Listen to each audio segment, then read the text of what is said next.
Positive ராசியான ஆண் ராசியில பிறந்தவங்க போல்டா தைரியமா பேசுவாங்களா?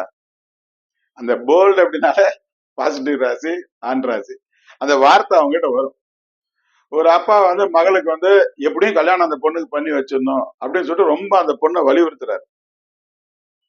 ஆனா அந்த பொண்ணு போல்டா சொல்லிடுறா, நான் வேலை வாங்கிட்டு தான் கல்யாணம் பண்ணிக்குவேன் அப்படின்னு அடிச்சு சொல்றது.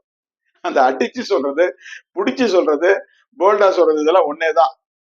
புடிச்சு சொன்னாலா அப்படிமா? புடிச்சுதான் சொல்லியிருக்காங்க. அதை அடிச்சு புடிச்சு சொல்றது, போல்டா சொல்றது அப்படின்னு சொன்னா அவங்க வந்து பாசிட்டிவ் ராசி. அது பெண்ணா இருந்தாலும் அப்படி போல்டா ஒருத்தர் சொல்றாங்கன்னா அவங்க ஆண் ராசியில பிறந்திருக்காங்க அப்படின்னு அர்த்தம். பெண் ராசியில பிறந்திருந்தாலும் ராசி அதிபதி லக்னாதிபதி ஆண் ராசியில போய் உட்காந்துருக்காங்கன்னு வச்சுங்க, அவங்களுக்கும் இந்த குணம் இருக்கும். பெண் ராசியில பிறந்திருந்தா கொஞ்சம் அதை கொஞ்சம் சாப்பிட்டா சொல்லுவாங்க, அப்ப இல்லப்பா நான் முடிச்சது அப்படி சொல்லுவாங்க. ஆண் ராசியை சம்மந்தப்பட்டிருந்தா இல்லப்பா அதெல்லாம் படிச்சு முடிச்சிருந்தா கல்யாணம்.